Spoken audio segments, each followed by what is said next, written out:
Құрметті көрермендер, мен бүгін хаги-ваги кукласының қалай жасалынатыны туралы көрсетемін. Соның ішінде көзінің қалай жасалынатыны туралы көрсетемін.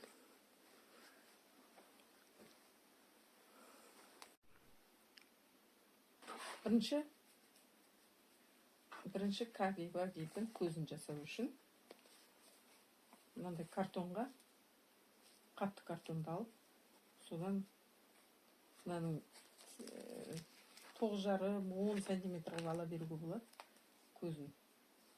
Размерге байланысты, если үлкен ростовой кукла болса, міне 9,5 сантиметрге. Өстіп картоннан домалақ кесіп алып, мына жағына 0,5 поролонды жабыстырамыз бір-біріне. Сосын оны үлкенірек қып, өзінен үлкен қып, ақ велюр-матадан кесіп аламыз. Соны бүйтіп тігіп шығамыз қазір. Тігіп жатам, қазір көресіздер. Соны дальше қазір көрсетемін. Менің екінші айланысатын хоббиім бұл ростовой кукла жасау. Ростовой кукланы мен әртүрлі неше түрлі жасай көремін. Маған ұнайды. Жасамын.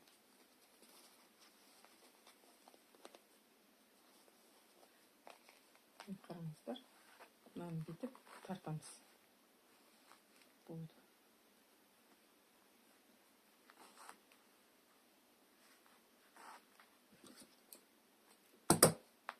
Қараңыз. Сосын ортасына мынандай кішкентай бұған келмейді. Бұған үлкен қара керек. Оны біз басқа матадан, лак деген мата бар, содан жасаймыз. Екіншісін тоже тігіп аламыз.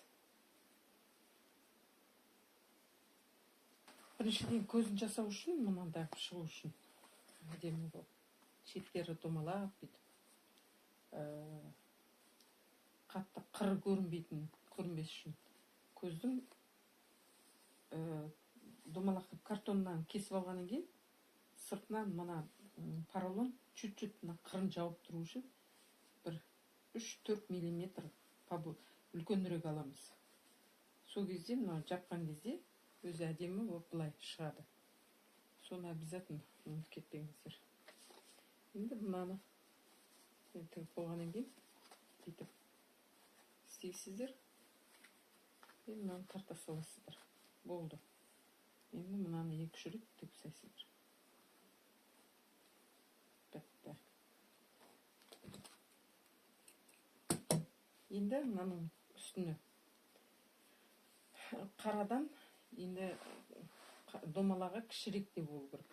Хаги-вагидің суретіне қарасаңыз сондай. Чуть-чуть менше аламыз. Одан менше.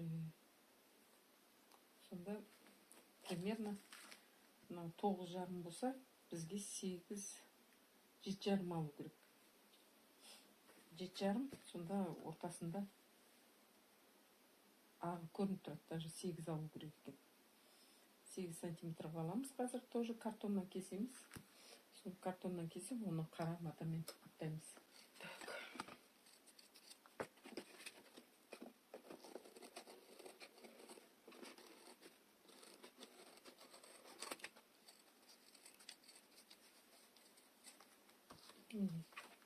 Мынау енді мынау үстіне бүйтіп келеді. Тура жаңағыдей поролонға бүйтіп жабыстырамыз. Лаки деген мынандай блестящий мата. Қазір ашпай тұрып жүзін кесейін. Жаппай.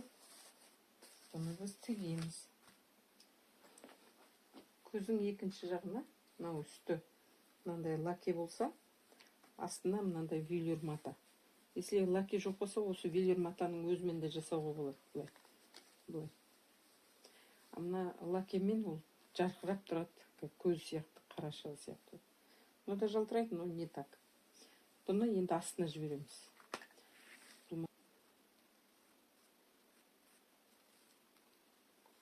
Сразу экстра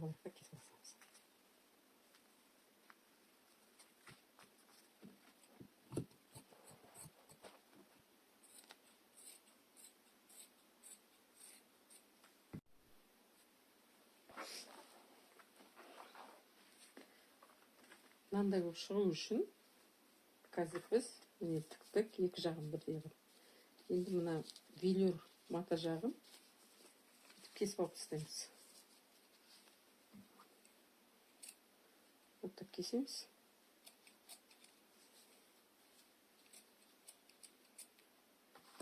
Все. Мынаны аласыздар да міне. Бүйтіп қоясыздар. Өстіп қоясыздар да бүйтіп айналдырып шығасыздар.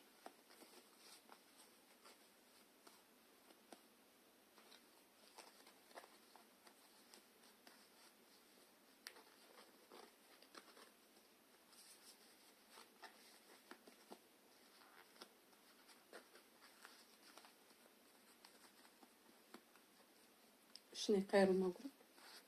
Болды. Все. Мынаның үстіне бүйтіп келеді. Потом любой чик деп қоя салуға болады да. А бізге ақ домалақ керек ортасына. Вот так. Бәрін өстіп шығамыз енді. Ортасын кесеміз. Вот.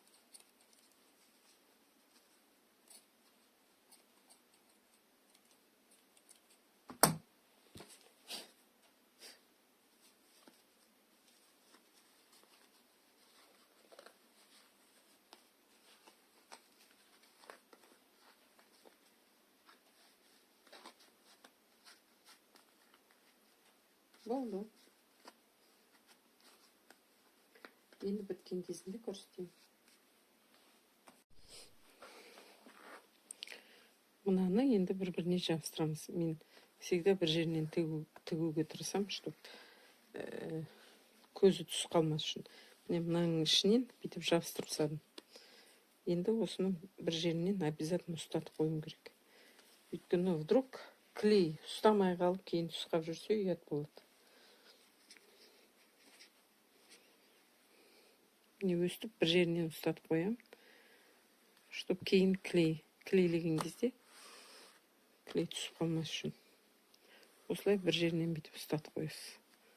Все.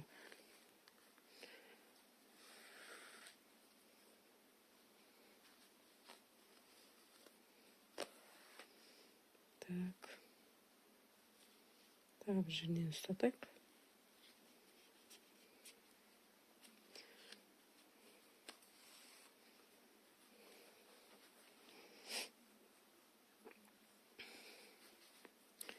Міне мына былай тұрса, примерно міне түбінен аламыз.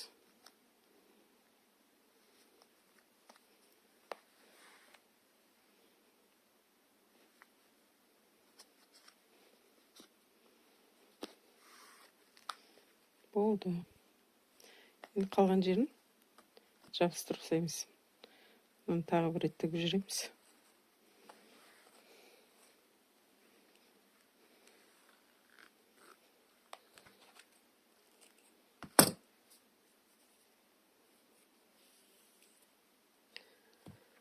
Так. Енді мынаны клейлеп жібереміз. Чтобы жылжып кетпес үшін. Бәрі жылжымайды сонда. Енді мына жағына клей жағамыз.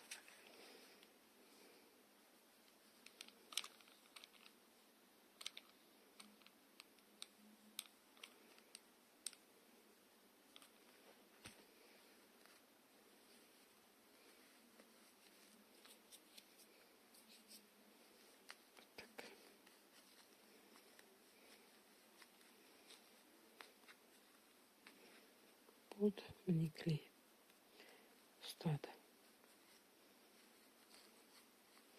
Ұстамай қалған жерлері болса, бүйтіп қарайсыз ғой.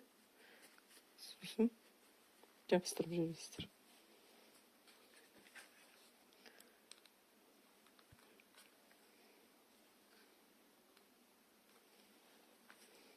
Бітті. Бәрін өстіп жабыстырып шығамыз. Түгел. Болды. Міне көздеріміз дайын. Енді кукламызға қоямыз. Осылай. Не, көзіміз дайын.